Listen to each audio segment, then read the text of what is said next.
Good morning बच्चों। आज barter evolution of barter and evolution of money chapter का जो है ये हमारा दूसरा क्लास है और टोटल लेक्चर का तीसरा है। इसके पहले हम लोगों ने जो है क्लास में देखा था व्हाट इज द एक्सचेंज।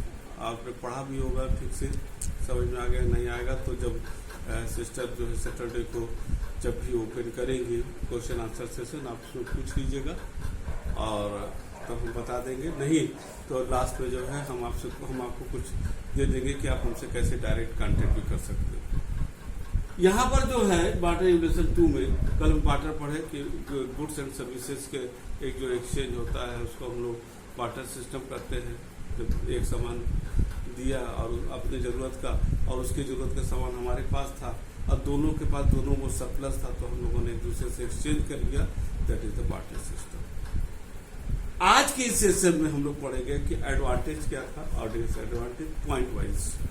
ठीक है, पहला पॉइंट जो है एडवांटेज का वो था आपका सिंप्लिसिटी। बहुत सिंपल सा है, कोई ताम झाम नहीं। भैया आपके पास हमारी जरूरत का सामान है और अगर हमारे पास आपकी जरूरत है आइए लेके चले जाए, कोई बवाल नहीं। हाई लीजिए चावल, हाई लीजिए गेहूं और हम लोग बार्टर सिस्टम में आदान प्रदान कर सकते हैं। किसी प्रकार का ना कोई कैलकुलेशन है, ना कोई माथा पच्ची है, ना कुछ लिख है, ना पढ़ है। आराम से आप उसको ट्रांजेक्शन कर दें। Very simple system of the transaction. That is simple. Second point है डिसेंट्रलाइजेशन ऑफ वेल्थ।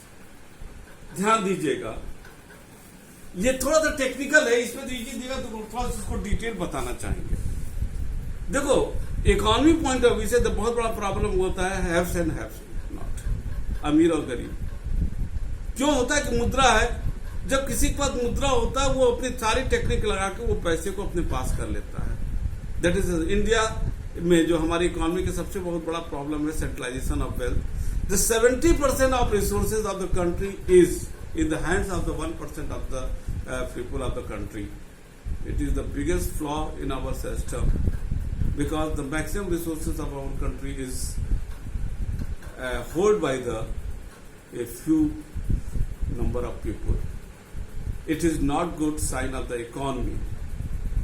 ठीक है, लेकिन डिसेंट्रलाइजेशन का मतलब होता है कि ठीक है, जब इससे क्या होता है, सेंट्रलाइजेशन पहले एग्जाम्पल दे रहे थे कि अमीर और गरीब में खाई पड़ जाता है, लेकिन होना ये चाहिए वो खाई कम होना चाहिए लोगों के पास नीचे। अब बार्टर सिस्टम में क्या है, भैया पैसा तो है नहीं, क्या होल्ड करोगे, क्या पैसा कमाओगे, कोई नहीं हो पाएगा। कमाई धमाई का बात नहीं है यहाँ पर, सिर्फ ये यहाँ पर कोई इनकम की बात नहीं है। बार्टर सिस्टम है, यहाँ सीधी सी बात है कि हमारे आप जरूरत एक दूसरे से करेंगे। यहाँ पर किसी प्रकार का गरीबी अमीरी का सवाल पैदा ही नहीं होता है। That is the decentralisation of wealth here. अब इसमें जो दिया है जैसे barter system is can be taken as an effective measure to check the concentration of wealth in the hands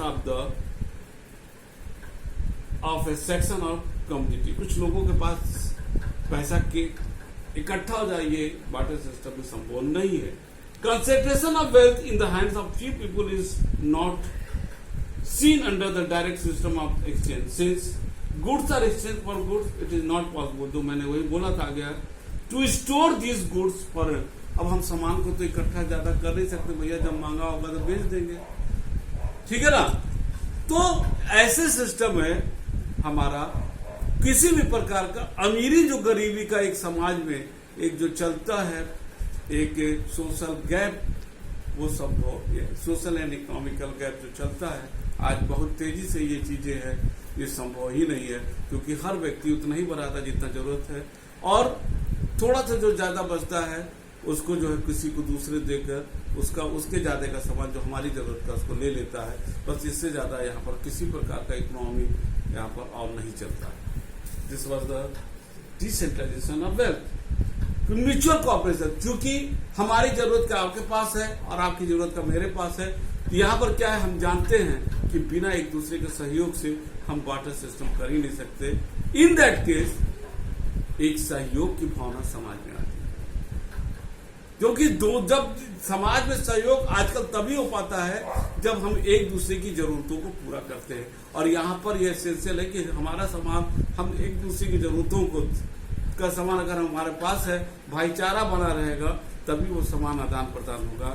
that is the point number तुम्हारा हो गया mutual corporation. चौथा, useful in the international trade. ये आजकल के संदर्भ में अगर देखा जाए तो इंटरनेशनल ट्रेड में ये बता रहा है, इस पॉइंट के हिसाब से ये हो सकता है। देखिए, इससे बड़ा भारी एक चीज हम आपको बताएंगे थोड़ा सा इंटरनेशनल ट्रेड में। पहले इंटरनेशनल ट्रेड में कैसे होगा, मान लीजिए कि हमको पाकिस्तान से हमको प्याज मंगवाना है, हमारे पास दाल है, तो हम जो है वहां से प्याज मंगवाएंगे और यहाँ से उसके बदले में उसको दाल की जरूरत भेज देंगे। माने कि दोनों के एक दूसरे से जरूरत पूरा हो सकता है। वास्तव में इंटरनेशनल लेवल पर ये आज भी चलता है। लेकिन इसमें बहुत बड़ा जो फायदा है, क्योंकि अगर हम पैसे के थ्रू करते हैं, जब हम पैसे के थ्रू करते हैं तो एक समस्या होता है कि जैसे मान लीजिए हम इंपोर्ट कर रहे हैं, विदेशी से सामान आता है, इन दैट केस हमको उसको पैसा देना पड़ता है। और जब हम पैसा देते हैं उसको, तो हम अपनी मुद्रा में पैसा ले जाते हैं रिजर्व बैंक के पास, जो हमारे देश का सेंट्रल बैंक है, उसके पास ले जाते हैं और उसके डॉलर पे कन्वर्ट कराते हैं। यानी कि जो हम डॉलर बोल रहे हैं, यानी कि जिस देश में भुगतान करना है उस देश की मुद्रा में कन्वर्ट कराएंगे। नॉर्मली ज्यादातर देश डॉलर में लेना पसंद करते हैं। इन दैट केस जब हमारी मुद्रा ज्यादा से ज्यादा जो उसकी सप्लाई होगी और वहां पर डॉलर का डिमांड ज्यादा होगा, तो हमारी मुद्रा का वैल्यू गिरेगा और हमारे पास से जो है, जो रिजर्व बैंक के पास एक्सचेंज जो रिजर्व फंड डॉलर का है वो कम होगा। उससे हमारे देश की आर्थिक स्थिति कमजोर होगी। ठीक है, ये एक इंपोर्ट पे। और एक्सपोर्ट में वाइस वर्सा, हमारे पास जो है डॉलर लेके आएगा और हमारा एक्सचेंज रेट रिजर्व बैंक के पास, जो हमारे पास रिजर्व फंड है, विदेशी मुद्रा का रिजर्व बैंक के पास जो भंडार होता है, वो मजबूत होगा। लेकिन ये टोटल लेन देन में क्या होता है कि कहीं ना कहीं एक दूसरे की मुद्रा कमजोर होती है तो एक दूसरे की मुद्रा मजबूत होती है।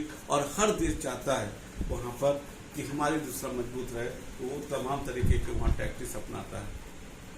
ये आज ये खूब होता है उस समय। लेकिन बार्टर सिस्टम में क्या है, अगर हम इंटरनेशनल ट्रेड में हम एक सामान का दूसरे सामान को एक्सचेंज करते हैं, तो वहां पर किसी भी प्रकार का न हमारी मुद्रा जा रही है, न हमारी मुद्रा की सप्लाई ज्यादा है, न हम डॉलर का डिमांड करते हैं, सिर्फ सामान का आदान प्रदान होता है। इन दैट केस हमारी मुद्रा, किसी भी प्रकार का मुद्रा का लेन देन न होने से एक्सचेंज रेट पर किसी भी प्रकार का प्रभाव नहीं पड़ता है। ठीक है ना। तो आज के संदर्भ में ये हर देश, ज्यादातर देश इस पर काम भी करते हैं। अब जैसे ईरान है, उससे हमारे सऊदी अरब है, बहुत से देशों से हमारा आज भी है कि हम उनसे तेल लेते हैं और उनके बदले में हम उनको सामान हम भेज देते हैं। ये बहुत से देशों में ये चीजें प्रचलित है। तो ये कि इंटरनेशनल म्यूचुअल कॉपरेशन का भी यहाँ पर एक भावना आ रहा है और it is present in present economic era. पांचवा पॉइंट है medium minimum risk in exchange, there is no exchange. क्योंकि हम ये नहीं कि भाई साहब हमको आज हम सामान ले लिए तो आप हमको परसों सामान दीजिएगा, ऐसा नहीं है। दोनों लोग एक ही समय पर ट्रांजैक्शन करते हैं और जब एक ही समय पर ट्रांजैक्शन करते हैं तो क्या रिस्क है? हमने सामान दिया और आपने सामान लिया, कोई रिस्क नहीं है।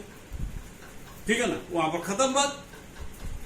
तो यहां पर किसी प्रकार का कोई रिस्क नहीं है।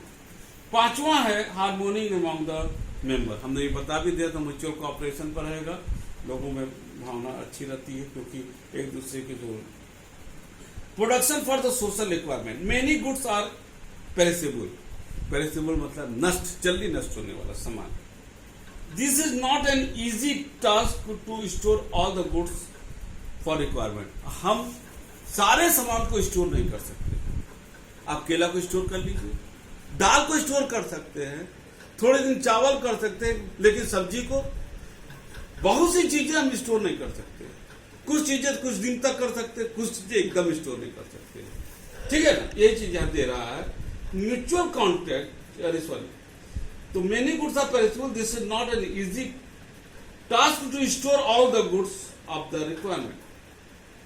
सो people will produce only those goods which are presently require for the member of society, जो आज जरूरत है हम उसी को बनाएंगे, भविष्य में क्या जरूरत उसको नहीं बनाएंगे, हम प्रेजेंट ही सिचुएशन को कंसीडर करेंगे, क्योंकि सामान नष्ट हो जाएगा। अब आपको 15 दिन बाद जरूरत है तो हम काहे भिंडी उगाएंगे आज, 15 दिन बाद जब जरूरत होगा तो हम उगाएंगे। ठीक है। ये 8वां है no problem over and under production. हमेशा जैसे high BP is also dangerous, low BP is dangerous.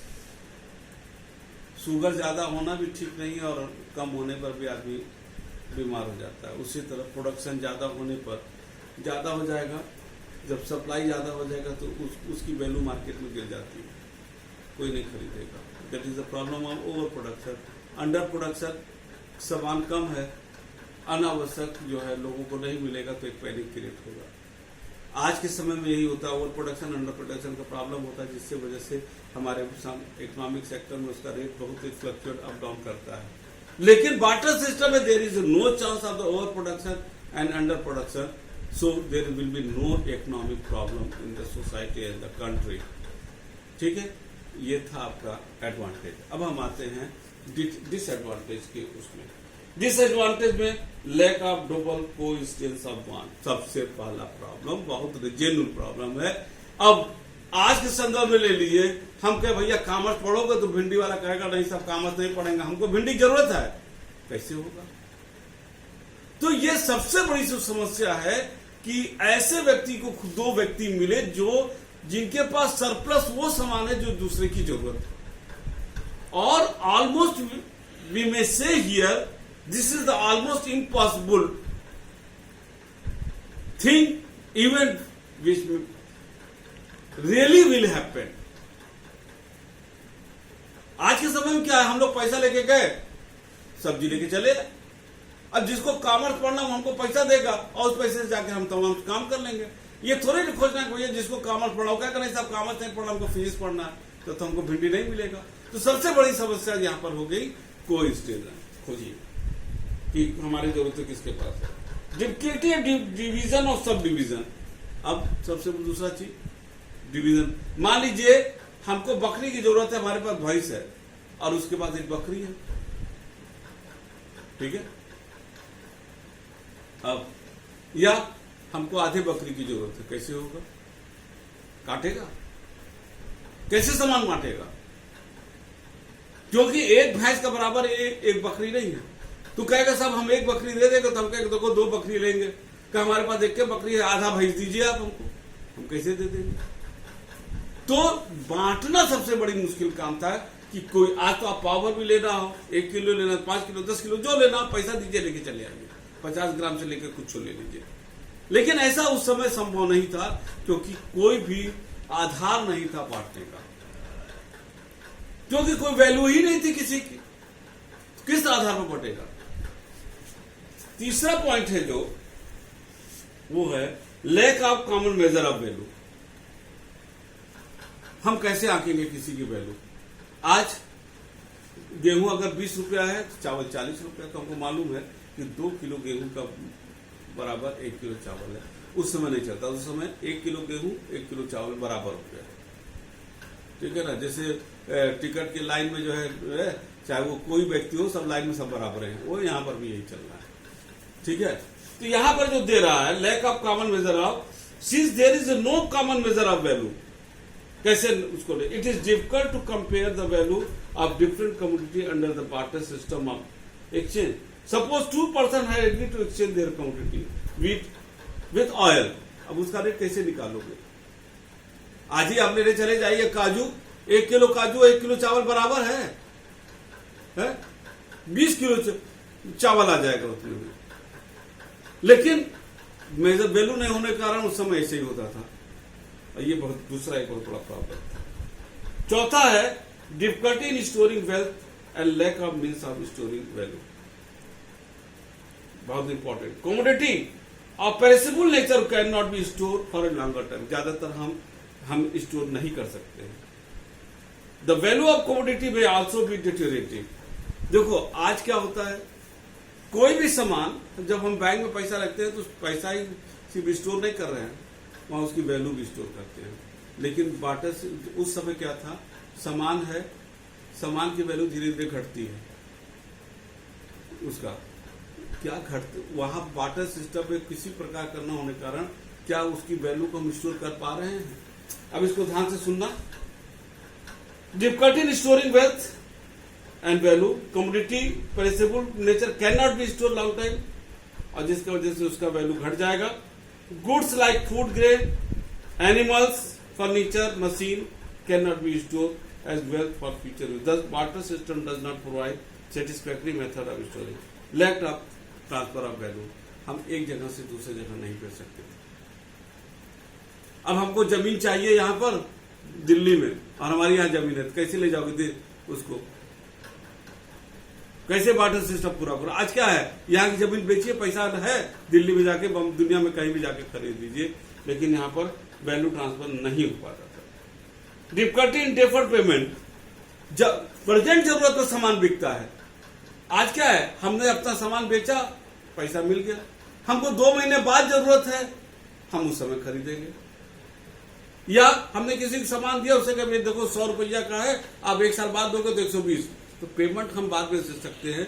But water system उसका पेमेंट क्या था? पेमेंट का कोई मतलब ही नहीं था, क्योंकि हमको नीड का एक्सचेंज करते थे। अगर कहा जाए वाटर सिस्टम में सिर्फ सामानों का एक्सचेंज नहीं होता था, नीड का एक्सचेंज होता था, और नीड प्रेजेंट टाइम पर चलती थी। आज क्या है, हमारी नीड हो सकती है, आज आपकी नीड नहीं है, आपकी परसों नीड है, आपके पैसा रख लिया, आप परसों उसको सामान खरीदिएगा। तो सिर्फ वाटर सिस्टम में सिर्फ कमोडिटी का ही नहीं, नीड का भी एक्सचेंज होता है। नीड को हम डिफर नहीं कर सकते, लेकिन आज मनी के रूप में तो ये प्रॉब्लम हल हो जाता है। वाटर सिस्टम में बहुत बड़ा दिक्कत था। और नेक्स्ट ये इसमें है डिफर्ड पेमेंट। अब इसमें जो दिया है, ये deferred payment need to be done under the barter system, then the following. अगर वाटर सिस्टम में अगर हम कहें कि डिफर्ड पेमेंट होगा तो क्या दिक्कत आएगा? Lack of stability in the value of the, हम वैल्यू कैसे निकालेंगे? वैल्यू तो गिरता चला जाता है, दिक्कत करेगा। पेरिसेबल नेचर ऑफ कमोडिटी, सामान नष्ट हो जाएगा। Beside above non mention inconvenience, the following difficulty आ जाएगा। क्या और क्या क्या है? Difficulty in the case of the exchanging of the service of doctor, engineer और टीचर। इनको सामान कैसे मिलेगा? क्योंकि इनको जो सर्विस देते हैं, आपको डॉक्टर की आज जरूरत है, तो आप डॉक्टर आज सर्विस देगा और डॉक्टर को सामान आज नहीं चाहिए, तो कैसे होगा? और difficulty in the borrowing and lending, सामान का उधार देना या लेना संभव ही नहीं था इसमें किसी प्रकार का। तो ले दे करके बेटा समस्या है कि अगर बैकवर्ड सोसाइटी है तब तो वाटर सिस्टम चलेगा, लेकिन जैसे जैसे हमारा समाज विकसित हो रहा है, हम विकसित हो रहे हैं, हमारी आवश्यकताएं बढ़ रही हैं, वहां पर वाटर सिस्टम का संभव होना सवाल ही नहीं पैदा होता है। So the difficulty in the barter system became the main cause behind the existence of money। यानी कि वाटर सिस्टम की जो दिक्कतें थे वही मुझे कहते हैं आवश्यकता आविष्कार की जर्नी होती है। वही चीज हुआ कि जब वाटर सिस्टम में दिक्कत होने लगा, लोगों की परेशानियां खड़े होने लगी, तो लोगों ने जो है वाटर सिस्टम को छोड़ा और धीरे धीरे मुद्रा का आविष्कार होना शुरू हुआ तमाम फेज में, जो हम नेक्स्ट क्लास में आपको हम बताएंगे। हमारे ख्याल से बहुत कुछ समझ आएगा। अगले क्लास के लिए थैंक यू।